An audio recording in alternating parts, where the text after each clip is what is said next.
And it's recording. Alright. Hello everybody, this is More Death Fun. I have not done this in a long while because I have not found a good video capture program or screen capture program or whatever the hell these things are called. Hi. And anyways, finally found a decent one.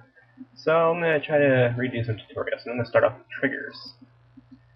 Now you all know how to start a new map. If not, then you shouldn't be watching this. This is way too advanced. You should get used to the program itself.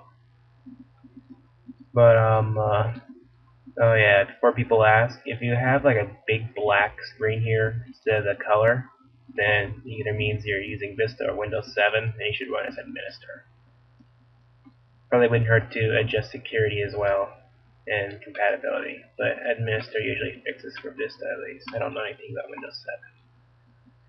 But anyways, once you make a new map or open an existing map or whatever that you want to do triggers on, either put a building or a unit down. It works for both, except aircraft.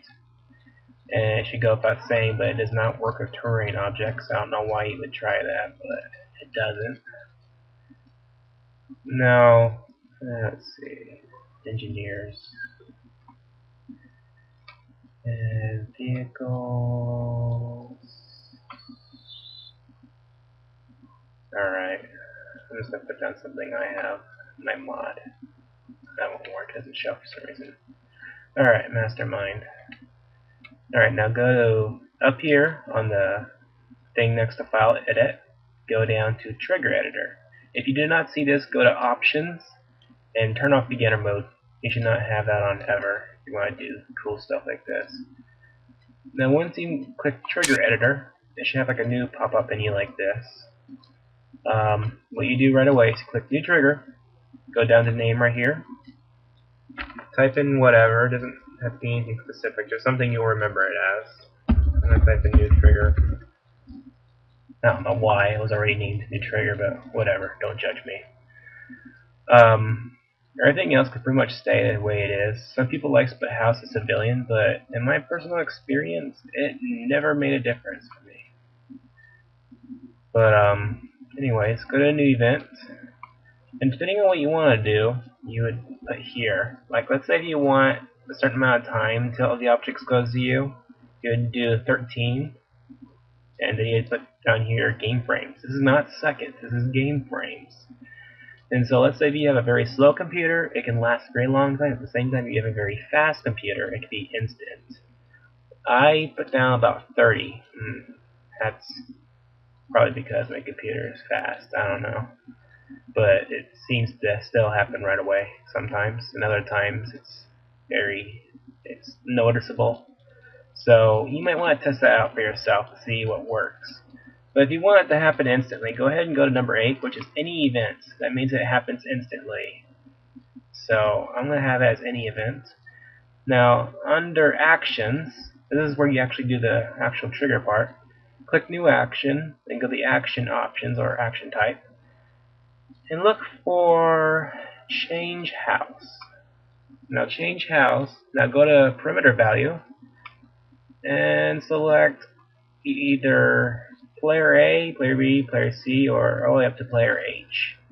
Now if you count up, player A equals player 0, or in game is player 1, while player H on the map is player 7, would be player 8 in game. So since player 0 or player 1 will be getting all this stuff, I'm going to make it player A. Now that's done, just X out and click your objects you want to change. Go to attach tag down here, click the arrow, and your new trigger should pop up by the name you gave it plus a number or something.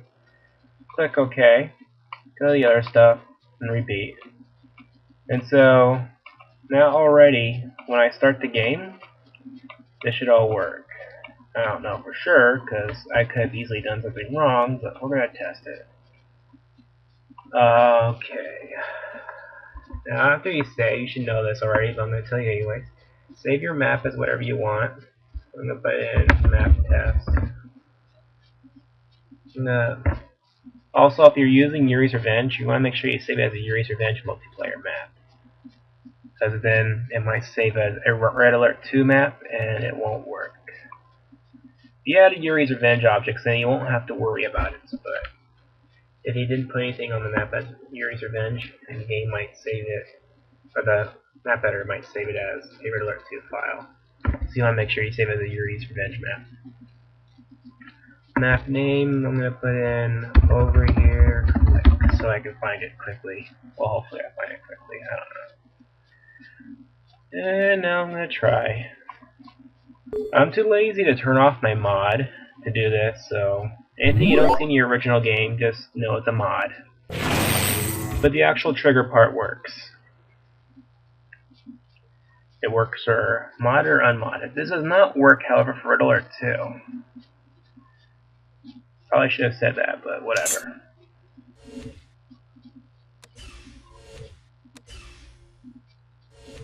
And let's go for it.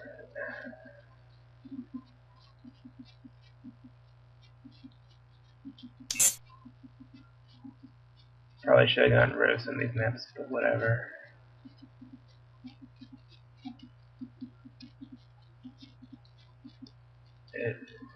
Over here, click. Here it is. Alright. I'm going to start as 1.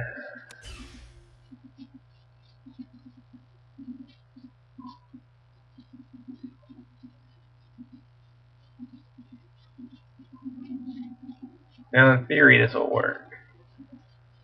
I'm more than sure it will, actually, but I could always have caused an internal error. But let's see.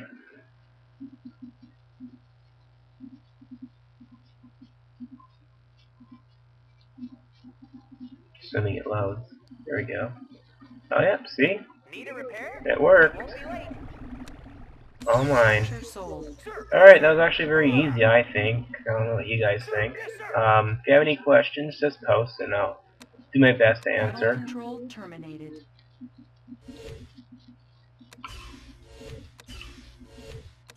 And that's it. I don't think there's really anything else to add. I think it's fairly simple. If you ask me, I could say that's easy. I don't know what you guys think. Alright.